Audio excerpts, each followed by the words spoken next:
my people, welcome back to Let's Talk. My name is Toyin and today I'll be talking about road rage part 2. Yes, that's right, road rage part 2. I'm sure you're thinking, why are we talking about road rage again? Well, the reason why I decided to bring it back again is because people have left quite a lot of comment and they've messaged me privately to say how this road rage thing has affected them physically, mentally as well, even emotionally. Like, I have a story where someone was following her home. Like, who does that? Why would you follow someone home? Are you for real? As in, if that ever happened to me, hey, you see this mouth of mine? Well, in fact, I wouldn't even let you get halfway to my house before I stop my car. I'll pick up my phone. I'm scared like hell, but I will show brave face. I'll pick up my phone, I'll press record. I will now come out of my car with my camera in your face. Why are you following me? Do you want to explain to the camera what? And I will be taking your number plate too. I don't care. Like, seriously, I will finish him from head to toe. As in, ma buwo ongan agbagbe are. Next time, you wouldn't even think of following someone home. I mean, who does that? Why would you do that? That is scary for that person. Could you imagine? You're driving and because you're having a road rage with someone, they decided now to follow you all the way home so that they can have more banter with you. Like, are you for real? Why would you do that? And this is why I felt like I needed to bring it back. I've got my friend that is going to tell us her view about road rage. I know my previous one, we had my other friend, but this one is a different view and we'll be talking about some other point. And I think, this one is mainly about, should I say, motorway. Road rages on the motorway. I think that's the scary part. I don't know about you, but for me, I think that is one of the scary part when you're on the motorway. It's scary. People don't care. People just zoom, zoom, zoom. So I'm going to call my friend now who will explain her view about road rage on motorway. So let's hear from her. Hi. Hi, darling. How are you? I'm good, thank you. Yourself? Yes, thank you for speaking with us today. You are on Let's Talk with Toyin. I'm going to ask you a couple of questions and we need you to be as honest as possible, please. Is that all right? Okay. Good. For sure. The first question is, how do you feel about road rage on motorway? Okay, it's quite a bit of an easy one. I personally, I try not to let it impact me, simply because I can be viewed as one of those who enrage others. So I just try not to give it any life. But for me personally, I don't mind the aggressive ones. You can wait. Hold on in there. front of me. Yes. Hold on. Did you say you don't mind the aggressive ones? Yes. I don't mind the aggressive ones because they are quick with their actions and they are gone. Okay. They cut in front of you and they're gone.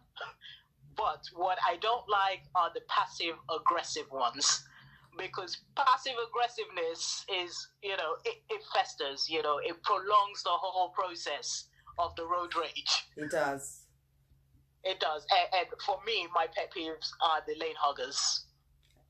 The what? Lane huggers. Lane huggers? What are lane huggers? Okay, so lane huggers are those who drive on the middle lane and don't move because they're either doing the national speed limits and they just don't move for nobody. And for me, that's bad driving. And it's not just me who thinks it's bad driving.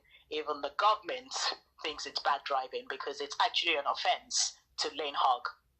Wait, I'm gonna have to stop you there for a second because I've just been pointing at my camera saying that that's me, but I wouldn't consider that as, you know, bad driving, because I wouldn't consider myself as a lane huggers. But if I'm driving normally, so I don't expect you to tell me to move just because you want to speed past me. Okay, just to explain it, it's not telling you to move, because that would make me an aggressive driver as well. What is described as a lane hugger is, imagine it's just free flow traffic. It's not a heavy traffic sort of motorway or wherever you're driving. Now, the law says you shouldn't just stay on the middle lane. You should actually drive on the left-hand side of the lane unless you're overtaking. So if you're driving on the middle lane thinking, oh, well, I've left the inner lane for anyone who wants to speed past me to go past, that's actually wrong, because you should actually be on the outer lane unless you want to overtake someone. I mean, there's nothing wrong with driving in the middle of the road so long as there's nobody behind you trying to get past, if that makes sense. I, for one, have a very heavy foot.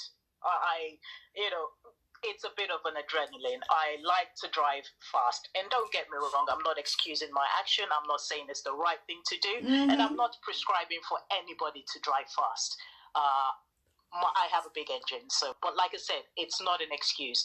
So for me, if I'm driving and you in front of me, if you're not aware that I'm behind you, then you're not aware of your surroundings, which actually makes you a bad driver.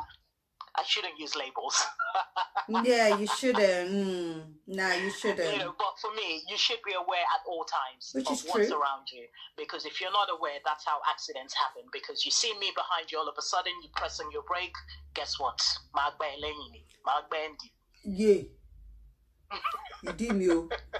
As in, you know what? I'm literally saying, yeah, you did me. And that is so true. That's what happens when you're not aware of your surroundings, and there is a crazy driver behind you. They might not necessarily be a crazy driver, but the fact that you're not moving, not that I'm saying that that's what I do, but I'm just saying that is the kind of thing that causes an accident. Do you understand what I'm saying? So you're right.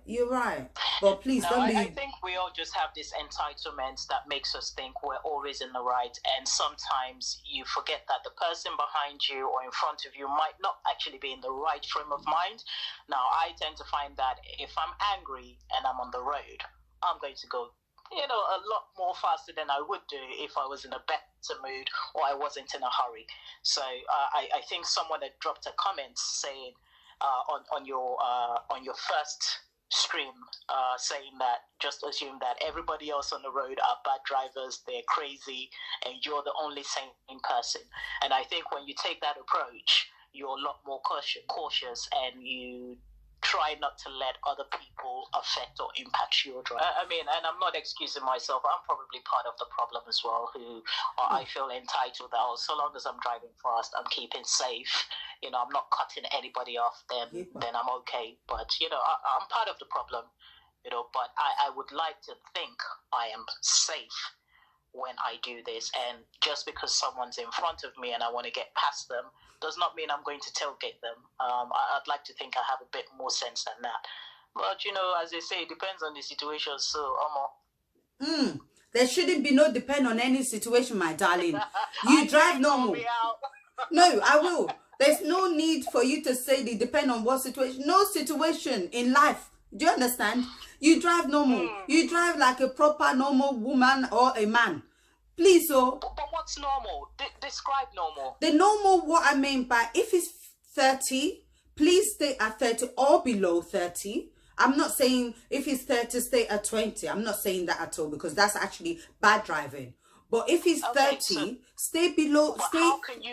How can you maintain 30 all throughout without going a little bit above or a little bit below? It's impossible. I know. It's impossible. No, it is not. Can I tell you something, my darling? Don't say cruise control. No. Please get something. It's called black box. Yes. Should I tell you what black box is? I know what a black box is. No, I think I need to explain. No, I need to explain to my viewers what black box is, and they can drop their comment if they agree with me, or they can drop their comment if they also agree with my friend here. So please, black box is basically installed in your car to monitor your speed and your braking.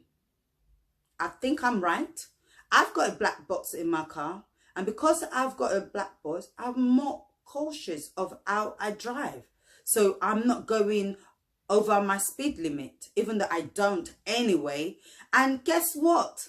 It also reduces your insurance. Black box company as in sponsored this video, by the way. I'm not advertising for no one. So let's get that right too.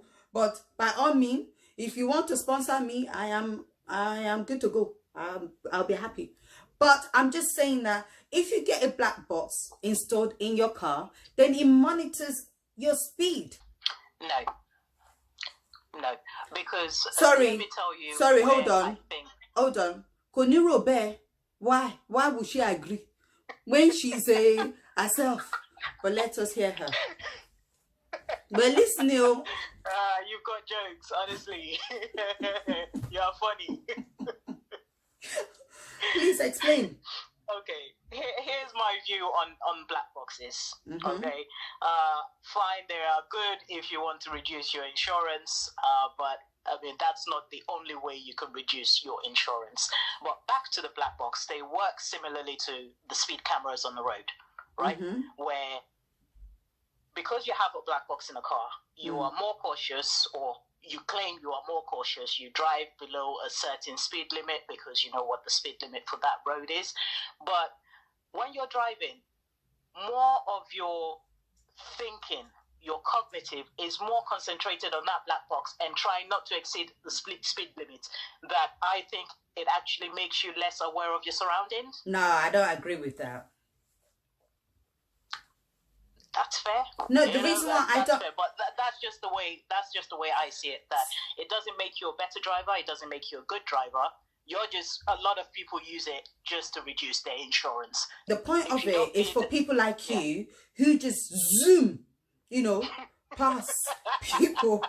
It is. No. Okay. Back to this zoom. Okay. You can have someone who drives at 70 miles an hour and will still have an accident. So for me, what I'm trying to negate here is that speed, or someone speeding, does not equal you being a bad driver. Neither does you doing under 60 or 70 precisely make you a bad or good driver. It's our reactions, our timing, our awareness of what's around us that makes us good or bad drivers. There are people who have accidents on the roundabout. It's not about just the speed, it's about cutting through as well, just taking unnecessary turn, or just, turning into lane unnecessarily. There's all different kind of bad driving. It's not really based on just your speed alone. Yeah, you're right. I get you. Don't get me wrong. Like I said, I when I talk about these things, I don't think there is a right or wrong answer for road rage or for speeding or what have you. It's just all about the situation at the time it happens. If you let people's reaction impacts the way you react as well, then you're equally someone who has road rage. That's right. It's true. Yeah, that's right. But thank you very much. It's been amazing talking to you today.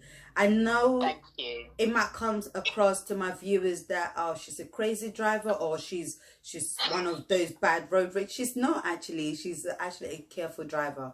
Even though she sounds crazy. Praising me after the fact. Oh my days. All right, my darling. Thank you very much. We appreciate your call and your view. Thank you. Have a lovely day. Bye-bye. Thank you. Thanks. Be safe. Bye. Bye. So you've heard all that, What do you think? Do you think that she was a crazy driver? Do you think she's wrong in what she said? Do you think I'm wrong in my view? I mean, if you do, please drop your comment. Let's talk about it. But that is the end of road rage for today. I think we had enough of that. But yes, so thank you for listening. Thank you for watching. And please continue to subscribe, continue to like and share. That's from me, Toyin. Bye.